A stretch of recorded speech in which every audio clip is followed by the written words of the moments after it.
Oke, sebelum duduk, coba tengok kiri, tengok kanan, bilang Tuhan Yesus baik, Tuhan Yesus baik, Tuhan Yesus baik. Oke, kalau sudah silahkan duduk. Puji Tuhan. Ya, jemaat Tuhan boleh katakan shalom. Satu sukacita kalau pagi hari ini saya boleh ada di tengah-tengah saudara. Dan satu hal yang luar biasa, ya, kasih karunia Tuhan tidak pernah berkesudahan dalam hidup kita. Ya, saya bersama dengan Pak Yonatan Arif, ya, kami sama-sama ada di BPD, Badan Pengurus Daerah Banten, Gereja Bethel Indonesia, sudah 2 periode ini ya, bersama-sama melayani di BPD Banten. Dan kesempatan yang kedua kali saya boleh ada di tempat ini untuk menyampaikan berita firman Tuhan. Tapi yang pertama kayaknya sudah lama sekali ya, sudah beberapa tahun yang lalu sebelum pandemi ya. Oke, hari ini saudaraku kita mau baca satu firman Tuhan, 1 ayat saja. Tapi jangan berpikir, wah cepat pulang gitu ya. 1 ayat, enggak. Di tangan pengkhotbah mah sama aja begitu ya. 1 ayat, 10 ayat sama aja gitu ya. Hakim-Hakim pasal 11, yuk kita akan lihat. Ayat yang pertama, Hakim-Hakim 11 ayat 1. Kita akan baca ayat ini bersama-sama, Hakim-Hakim 11 ayat yang pertama. Oke, multimedia sudah membantunya, ada di depan. Kita baca sama-sama. Bisa? Bisa anak-anak? Oh bisa. Oke, kita baca ya. 2, 3. Adapun Yefta, orang Gilead itu adalah seorang pahlawan yang gagah perkasa. Tetapi ia anak seorang perempuan sundal, ayah Yefta ialah Gilead. Saudaraku, ayat ini menceritakan, kitab Hakim-Hakim mencatat ada seorang yang menjadi pahlawan yang gagah perkasa. Seseorang yang begitu diandalkan, seseorang yang begitu diharapkan, seseorang yang menjadi pemimpin, menjadi idola bagi banyak orang. Seorang pahlawan yang gagah perkasa. Namanya siapa? Yefta. Seorang pahlawan yang gagah perkasa. Tapi saudaraku, ternyata di balik nama besar seorang Yefta, seorang pahlawan yang gagah perkasa, ayat pertama ini juga catat. Ternyata Yefta punya latar belakang yang begitu kelam, begitu gelap. Firman Tuhan bilang apa saudaraku? Tetapi ia anak seorang perempuan sundal. Ayah Yefta ialah Gilead. Nggak usah dibahas. Apa itu perempuan sundal? Yang jelas, papa mamanya Yefta nakal, lahirlah Yefta ke dalam dunia ini. Seorang anak yang tidak ngerti apa-apa, tidak tahu apa-apa, tapi oleh karena Yefta adalah anak luar nikah, maka Yefta dibenci oleh keluarganya. Yefta dimusuhin sama kaumnya. Yefta diusir. Bahkan haknya Yefta, kepemilikannya Yefta dirampas.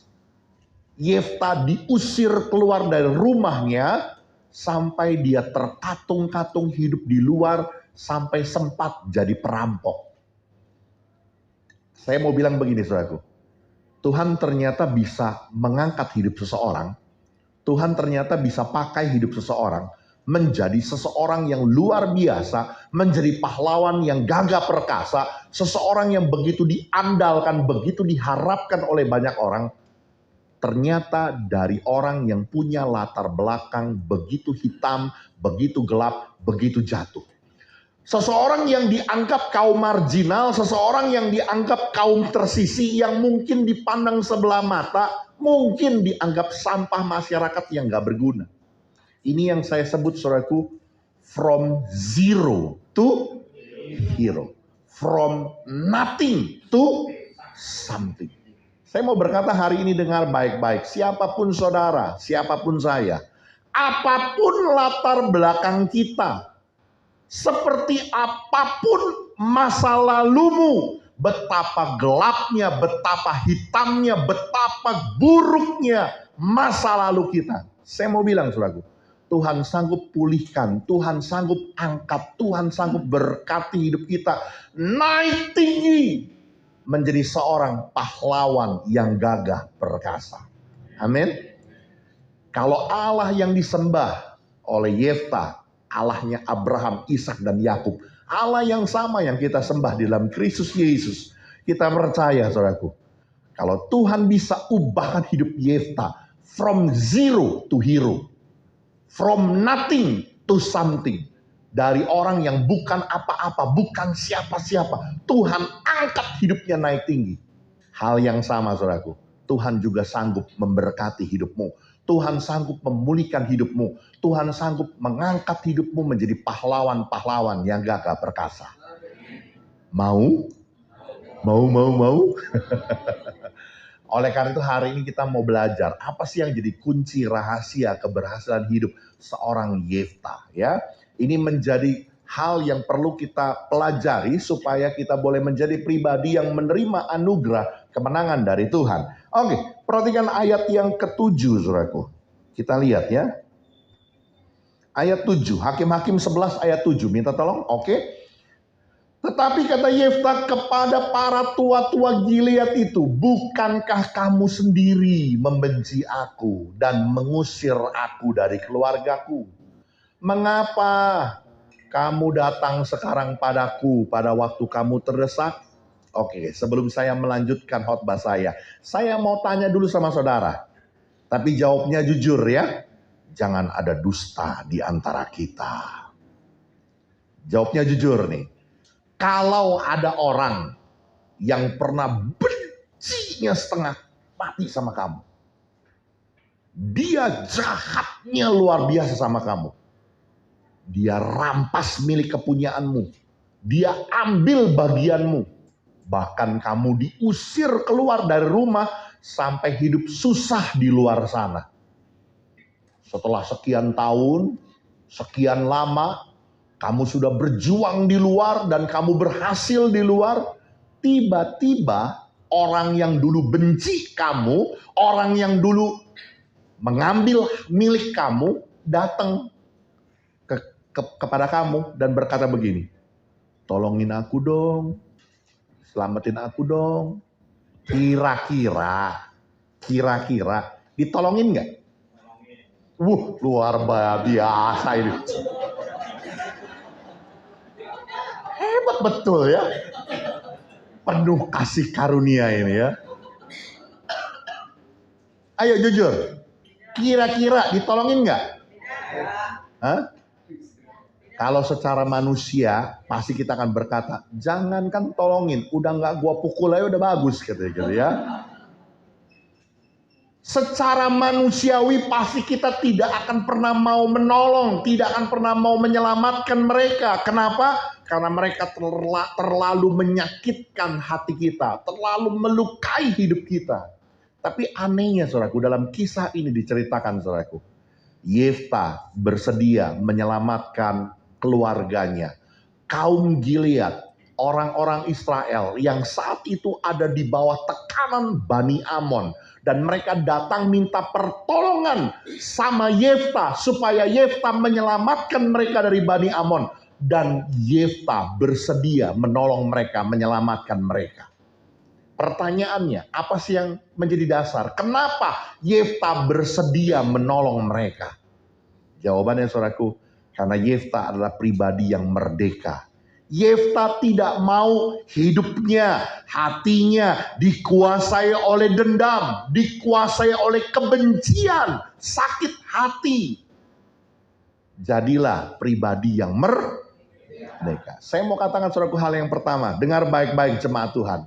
Kalau Tuhan mau engkau dipulihkan, ya, kalau kita mau Tuhan berkarya dalam hidup kita, Tuhan memulihkan hidup kita, Tuhan memberkati hidup kita, kita mau, kita rindu Tuhan mengangkat hidup kita naik tinggi, from nothing to something, from zero to hero. Kunci yang pertama saudaraku, jadilah pribadi yang merdeka. Jangan mau dikuasai kebencian. Jangan mau dikuasai dendam. Jangan tinggal dalam sakit hati, kepahitan. Buang semuanya itu. Belajar untuk bisa mengampuni orang yang bersalah kepada kita. yang mengerti. Boleh bilang amin. Saudaraku, ini ceritanya satu kali murid Tuhan Yesus yang bernama Simon datang sama Tuhan. Dia bilang begini, "Guru, berapa kali Guru kami harus memberi ampun kepada orang yang bersalah kepada kami? Berapa kali kami harus memberi maaf kepada orang yang berdosa kepada kami?" Belum dijawab sama Tuhan Yesus. Lalu si Petrus ngomong begini, 7 kalikah? Oh, ini rupanya ada latar belakangnya nih saudara ya. Kenapa si Simon Petrus ini bilang 7 kalikah? Rupanya di dalam perjanjian lama itu rabi-rabi orang Yahudi, ya guru-guru orang Yahudi mengajarkan wajib memberi pengampunan sebanyak 3 kali. Makanya kita sering kali ya dengar orang ngomong sekali ya, 2 kali lu ya, sekali lagi palu lu penyok lo. Sering kali kan kita dengar begitu ya. Kenapa? Karena memang ternyata ada latar belakangnya. Wajib memberi pengampunan 3 kali. Ini Petrus hebat saudaraku. Dia tahu Yesus punya level lebih tinggi. Yesus punya standar lebih tinggi. Dari 3 kali dinaikin sampai 7 kali. Tapi ternyata apa jawab Tuhan Yesus? Ada yang tahu? Ini sekolah minggunya lulus gak? Apa jawab Tuhan Yesus? Ini sekolah minggunya lulus nih. Tuhan Yesus bilang bukan, tapi 7 kali 70 kali. Artinya jangan saudara hitung ya, 70 kali 7. Oh, 490. Dihitungin. Lo nyebelin sehari ini sekali, 2 kali, 3 kali. Begitu 489. Yes, sekali lagi. Nyebelin sekali lagi loh. Nyebelin sekali lagi. Begitu 490 kita bilang begini. Yes Tuhan, inilah waktu pembalasan. Bukan begitu ya. Maksudnya Tuhan mau kita selalu bisa mengampuni orang yang bersalah kepada kita. Jangan mau hidupmu dikuasai kebencian. Jangan mau hidupmu dikuasai oleh dendam. Jadilah pribadi yang merdeka. Amin. Saudaraku, di dalam doa Bapa kami ada 3 permohonan. Yang pertama, berikanlah kami pada hari ini makanan kami yang secukupnya. Ini doa minta berkat. Tuhan Yesus kepingin punya rumah nih, udah bosen jadi kontraktor. Maksudnya ngontrak melulu gitu ya. Boleh nggak? Boleh. Tanpa syarat. Kita lewatin dulu yang tengah-tengah, yang terakhir. Dan jauhkan kami dari segala yang jahat, karena Engkaulah yang empunya kerajaan dan kuasa dan kemuliaan. Ini doa minta ping'an, minta selamat, minta aman, perlindungan Tuhan. Boleh nggak? Boleh. Tuhan Yesus, aku mau pergi. Tolong sertai aku. Pimpin perjalananku. Lindungi aku. Boleh. Tanpa syarat. Tapi yang di tengah-tengah, saudaraku. Dan ampunilah kami. Syaratnya apa? Seperti kami mengampuni orang yang bersalah kepada kami. Dengar baik-baik jemaat Tuhan.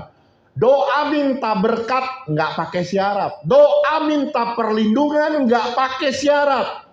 Tapi doa minta pengampunan dosa ada syaratnya. Apa syaratnya? Seperti aku mengampuni orang yang bersalah kepada orang lain. Ya, seperti aku mengampuni orang lain, demikian juga Bapa di sorga mengampuni aku. Amin. Saudaraku dengar baik-baik ya. Saya mau katakan saudaraku, kemarin saya berbicara tentang penerimaan ya di gereja kami, saudaraku. Ada begitu banyak keluarga menjadi hancur. Suami dan istri cerai, pisah. Hubungan orang tua dan anak hancur, rusak. Kenapa? Karena tidak bisa mengampuni. Saya mau katakan saudaraku, yuk belajar untuk mengampuni orang yang bersalah kepada kita. Ini menjadi satu kunci, ini menjadi satu rahasia.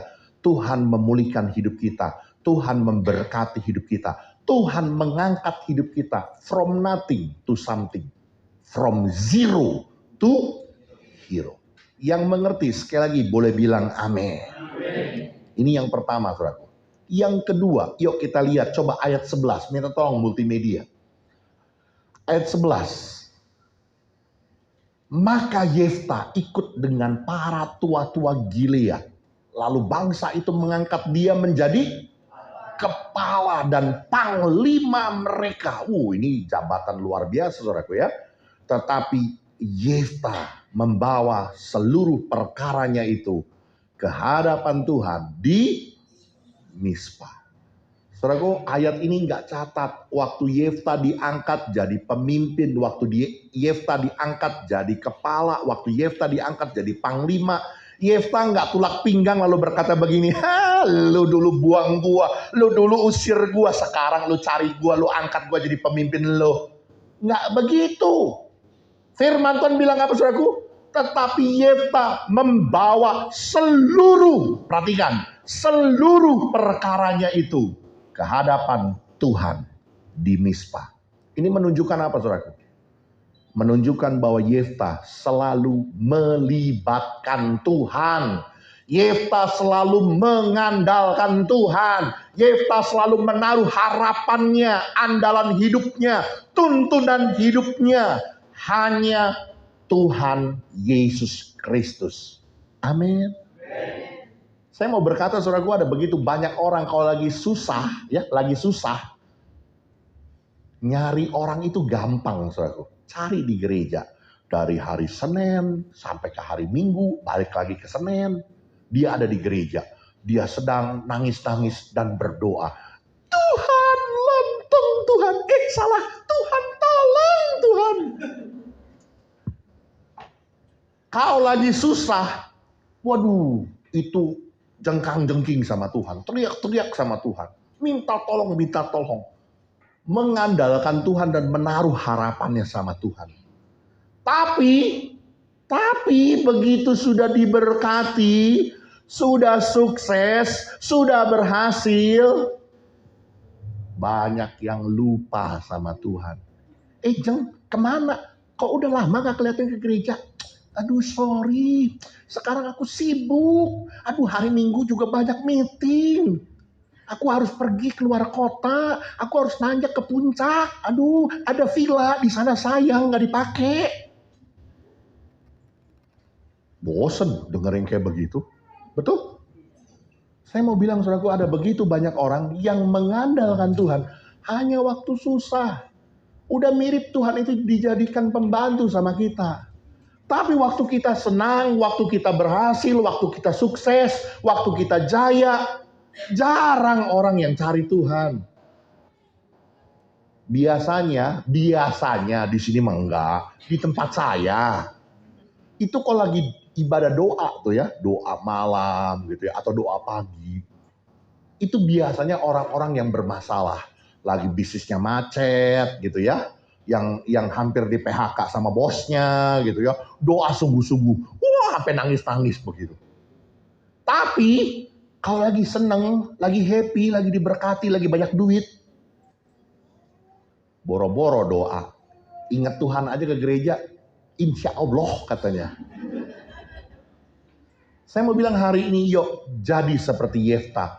Waktu Yefta diangkat jadi pemimpin, waktu Yefta diangkat jadi kepala, waktu Yefta diangkat jadi panglima, Yefta nggak lupa sama Tuhan. Pribadi yang pertama yang dia cari, Tuhan di Mispa. Amin. Yang dia cari adalah Tuhan yang dia sembah, Allahnya Abraham, Ishak dan Yakub. Saya mau bilang, saudaraku, ini orang yang mengandalkan Tuhan. Orang yang melibatkan Tuhan di dalam segala hal dalam kehidupannya. Amin. Yuk, saya minta tolong sama multimedia, nanti kita kembali ke kitab Hakim-Hakim 11. Kita sekarang lihat dulu Yeremia 17 ya, ayat yang ke-7 dan ke-8 ya.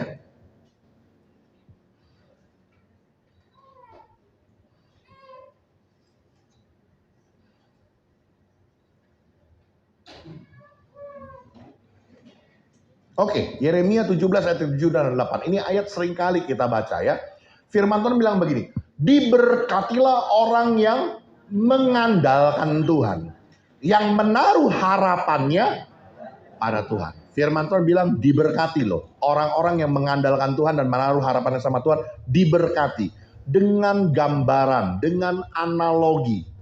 Ia akan seperti pohon yang ditanam di tepi air. Jadi saudaraku, pohon kalau ditanam di tepi air, itu nggak peduli mau musim kemarau kek, mau musim hujan kek, suplai kebutuhan hidupnya selalu tercukupi. Kenapa? Karena yang merambatkan akar-akarnya ke tepi batang air yang tidak mengalami datangnya panas terik. Biar di luar sana lagi resesi, biar di luar sana lagi gelap katanya, tetap hidupnya diberkati. Yang daunnya tetap hijau. Pernah dengar istilah rumput tetangga selalu hijau? Pernah dengar gitu? Orang lihatnya kayaknya bahagia terus gitu. Seneng terus. Daunnya tetap hijau. Orang lihatnya ini orang hidupnya kok seneng banget ya. Nggak pernah susah ya. Orangnya selalu bahagia ya. Orang yang mengandalkan Tuhan selalu penuh dengan sukacita. Yang tidak khawatir dalam tahun kering. Dan yang lebih dahsyat saudaraku, yang tidak berhenti menghasilkan buah. Saya mau tanya sama saudara, pernah nanam pohon buah? Pohon belimbing, pohon jeruk, pohon mangga. Pernah? Punya pohon buah, tidak pernah tidak berbuah. Misalnya, dari bulan Januari, Februari, Maret, sampai ke Januari lagi, setiap tahun, setiap bulan, setiap minggu, setiap hari berbuah. Ada nggak pohon buah model kayak begitu? Hah? Jarang, hampir nggak ada. Jangan saudara bilang begini ya, itu Pak pohon pisang. Wah, pohon pisang mah kata orang Cina paling moyung gitu ya. Sekali berbuah, udah nggak bisa berbuah lagi. Ditebang kan? Nggak ada saudaraku. Karena pohon buah rata-rata musiman. Lagi musim mangga, itu yang di mobil-mobil sampai 2 kilo 15.000. Sampai ternek-nek kita makan mangga tiap hari, sampai temules-mules. Tapi kalau lagi nggak musim, ya bisa sih dapat di supermarket yang besar begitu ya. Tapi harganya mahal. Betul? Firman Tuhan bilang saudaraku, yang tidak berhenti menghasilkan buah. Orang yang mengandalkan Tuhan, orang yang menaruh harapannya sama Tuhan, hidupnya selalu diberkati dengan berlimpah-limpah. Tidak pernah berkesudahan kasih setia Tuhan. Amin. Saya mau katakan hari ini dengan tegas ya. Kunci yang kedua yang menjadi rahasia kenapa Tuhan angkat hidup Yefta naik tinggi. Karena Yefta adalah pribadi yang selalu melibatkan Tuhan. Bukan saja waktu dia lagi susah dia cari Tuhan. Tapi waktu dia diberkati, waktu dia diangkat jadi kepala, waktu dia diangkat jadi pemimpin, dia tetap menaruh harapannya, andalannya sama Tuhan. Karena itu hidupnya diberkati. Amin. Dan yang terakhir. Wah, ini kata-kata mujizat gitu ya. Yang buta melihat. Coba kita lihat ayat 31, 32. Minta tolong multimedia. Kita kembali ke itu ya. Hakim-hakim ya, hakim-hakim 11.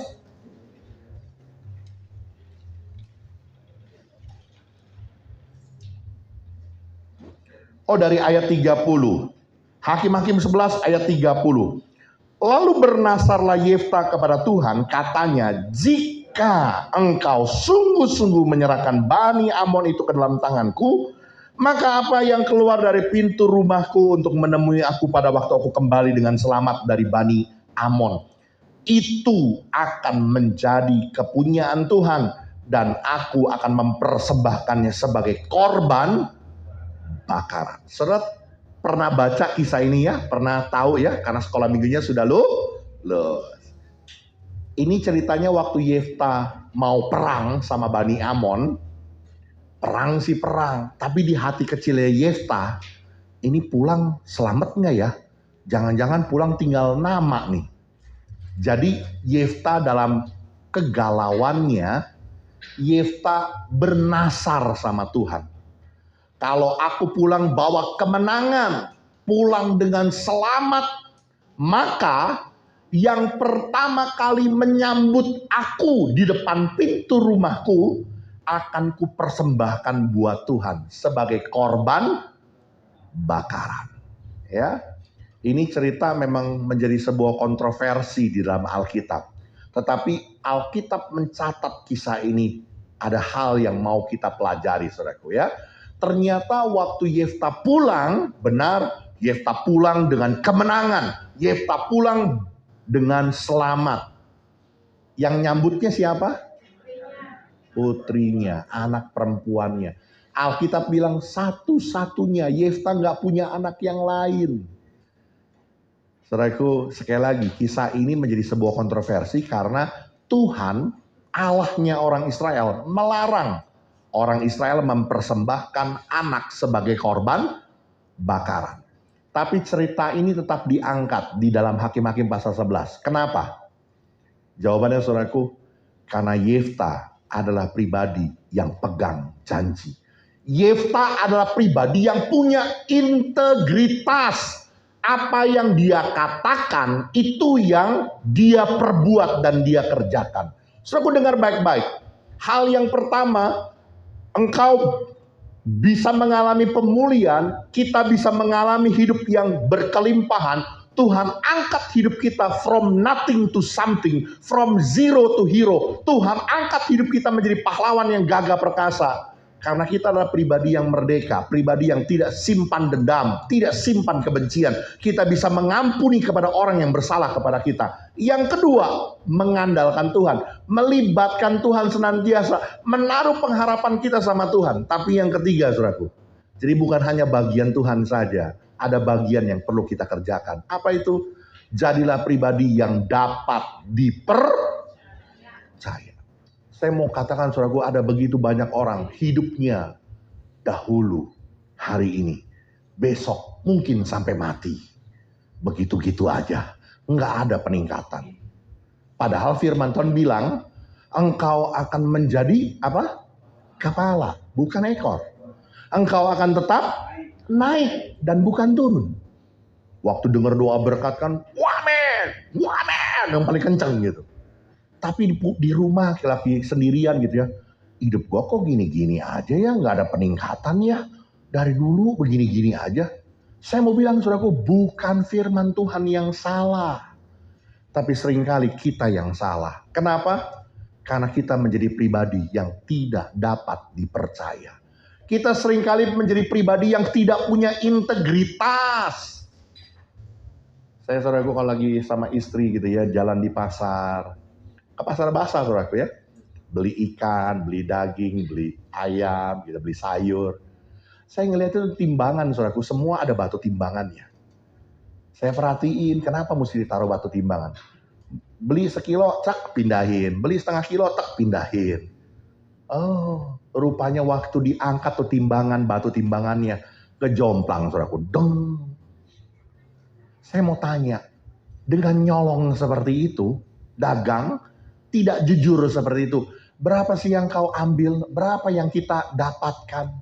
10.000, 20.000, 100.000, bahkan 1 juta. Apakah itu bisa membuat kita kaya? Gak. Malah kutuk bisa turun dalam hidup kita. Saya mau bilang hari ini yuk, jadilah kita pribadi yang punya integritas, yang dapat dipercaya. Setia dalam perkara kecil, maka Tuhan akan tambahkan perkara-perkara yang besar. Saya dulu, saudaraku, sebelum saya full timer ya, saya dari tahun 2009 sudah cukup lama saya full timer. Tadinya saya seorang businessman ya, seorang pengusaha, seorang yang bergelut dalam bidang marketplace. Saya paling malas saudaraku nerima orang yang judulnya orang Kristen gitu ya. Karena dia tahu saya ini hamba Tuhan, datanglah dia. Pak, mohon izin Pak ya, nanti saya pulang lebih cepat. Loh, kenapa? Ya Pak, nanti saya mau latihan WL Pak. Saya mau ada doa Pak. Jadi saya pulang lebih cepat Pak ya. Ya udah, pulang dah. Pulang. Besoknya datang telat. Kenapa telat? Iya Pak, soalnya tadi malam saya habis doa semalam suntuk. Sekarang juga masih suntuk nih. Bagaimana? Soal waktu gak dapat dipercaya. Soal duit gak dapat dipercaya. Apa yang bisa dipercaya dalam hidup kita? Bagaimana engkau bisa dipercaya perkara-perkara besar kalau perkara-perkara kecil saja engkau tidak dapat dipercaya? Jadi pengkhotbah, saudaraku, jadi pelayan Tuhan, jadi hamba Tuhan. Wah, orang bilang, enak ya sekarang Pak Haryanto ya, jadwal penuh. Ya, puji Tuhan, kasih karunia Tuhan gitu ya. Tahun setelah pandemi ini kembali pulih gitu ya. Waktu tahun 2020 habis-habisan begitu ya. Karena jadwal semua di cancel karena gereja nggak ada yang operasi, semua tutup gitu ya. Tapi saya mau bilang, kalau kira-kira saya janji, misalnya kayak hari ini gitu ya, jam 7.30 ya Pak, ibadah mulai ya. Saya nongol-nongolnya saudaraku ya. Misalnya jam 8, jam 8.10 gitu ya. Ini pengurus di sini sudah jantungnya spot jantung. Ini pengkhotbah mana ya? Pengkhotbah mana ya? Kira-kira besok saya diundang lagi nggak? Aduh Pak, jangan diundang lagi deh Pak. Spot jantung kami Pak nungguinnya Pak. WL udah nyanyi diulang-ulang lagi Pak. Diputar-putar lagi Pak. Saya mau bilang saudaraku, Tuhan bisa mengangkat hidup kita naik tinggi. Tuhan bisa memberkati hidup kita. Kalau hidup kita dapat dipercaya. Yang mengerti boleh bilang amin. Amin. Kasih karunia Tuhan berlimpah-limpah dalam hidup kita. Amin. Tuhan Yesus memberkati. Saya mohon izin selesai daripada ibadah khotbah ini, saudaraku, saya harus jalan karena saya dapat tugas lagi dari Pak Jonathan di saudara ya. Saya takut tidak keburu ini waktunya ya. Jadi saya habis selesai ini saya langsung jalan ke Tuhan Yesus memberkati. Mari tundukkan kepala kita berdoa. Haleluya. Kami bersyukur buat firman-Mu Tuhan. Pagi ini yang kami dengar, yang kami pelajari. Kami belajar dari kunci keberhasilan seorang yang bernama Yefta. Seseorang dari kaum marginal yang tersisihkan, yang terpinggirkan. Orang yang tidak dianggap, orang yang dipandang sebelah mata. From nothing. Dari orang yang bukan apa-apa. Tapi Tuhan angkat dia menjadi pahlawan yang gagah perkasa. Tuhan yang sama, Tuhan sanggup mengangkat hidup kami. Tuhan yang sama yang sanggup memberkati hidup kami, memulihkan hidup kami. Oleh karena itu hari ini Tuhan, seperti apa yang menjadi kunci keberhasilan hidup Yefta, kami mau pelajari itu dan kami mau lakukan. Kami mau menjadi pribadi-pribadi yang merdeka. Tidak mau hidup kami, hati kami dikuasai oleh dendam, dikuasai oleh kebencian. Kami mau mengampuni orang yang bersalah kepada kami. Kami mau Tuhan menjadi pribadi yang sanggup untuk memberi ampun, memberi maaf kepada orang yang telah melukai hati kami. Bahkan yang kedua, Tuhan nyatakan bahwa Yefta selalu melibatkan Tuhan. Yefta selalu mengandalkan Tuhan. Bukan hanya pada waktu dia susah, tapi pada waktu dia berhasil, waktu dia diangkat jadi pemimpin, waktu dia diangkat menjadi panglima. Yefta selalu melibatkan, mengandalkan, menaruh harapannya sama Tuhan. Oleh karena itu mari berkati hidup kami Tuhan. Tolong kami selalu melibatkan Tuhan, mengandalkan Tuhan dalam hidup ini. Bukan kekuatan kami, bukan manusia yang menjadi andalan kami, tapi hanya Tuhan saja. Bahkan yang terakhir, kunci keberhasilan hidup Yefta adalah karena Yefta adalah pribadi yang dapat dipercaya. Yefta adalah pribadi yang punya integritas, setia terhadap apa yang dikatakannya, apa yang diperbuatnya adalah dalam kebenaran. Oleh karena itu mari Tuhan, Kau tolong kami, mampukan kami Roh Kudus. untuk kami boleh berjalan dalam kebenaran, untuk kami punya integritas, untuk kami punya kejujuran, untuk kami boleh menjadi orang yang dapat dipercaya. Dan kami percaya Tuhan, Kau yang mengangkat hidup kami naik tinggi menjadi pahlawan-pahlawan yang gagah perkasa. Dalam nama Yesus, semua kita yang percaya diberkati oleh Tuhan dan bertumbuh di dalamnya. Katakan amin. Tuhan Yesus memberkati. Silakan duduk. Shalom Bapak Ibu Saudara, diberkati Tuhan pagi hari ini, amin. Baik saudara, kita akan mendengarkan sebentar pengumuman warta sepekan. Yang pertama, kami rindu mengenal saudara yang baru pertama kali hadir ibadah di tempat ini. Boleh mengangkat tangan, karena ada hamba Tuhan yang melayani saudara. Baik saudara, kami lanjut dengan pengumuman. Yang pertama, kita akan mengadakan doa puasa mulai tanggal 28 sampai tanggal 1 Februari sampai tanggal 31 Januari ya. Dan akan ada acara Damailah Indonesiaku pada tanggal 1 Februari 2024. Kita dapat mengikuti acara Damailah Indonesiaku melalui YouTube pada pukul 18 atau jam 6 sore. Saudara dapat melihatnya di YouTube dan bisa mengikuti dengan langsung ya. Yang kedua, kita masih mengadakan basar ya untuk mendukung kegiatan youth di tempat ini dan berpartisipasi dengan membeli dagangan yang ada di depan. Dan selanjutnya, bagi Bapak Ibu Saudara yang mau mengajukan KKJ atau baptisan, boleh menghubungi counter yang di belakang dengan petugas yang ada di tempat. Dan selanjutnya, kita akan memberikan persembahan ini. Dan mari kita bangkit berdiri, kita mempersembahkan persembahan kita.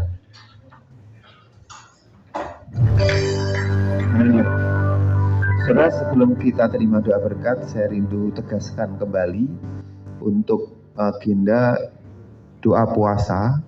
Jadi kita ngajak kita semua mau ambil bagian dalam doa puasa selama 3 hari. Berapa hari saudara? 3 hari, dari Senin, Selasa, Rabu.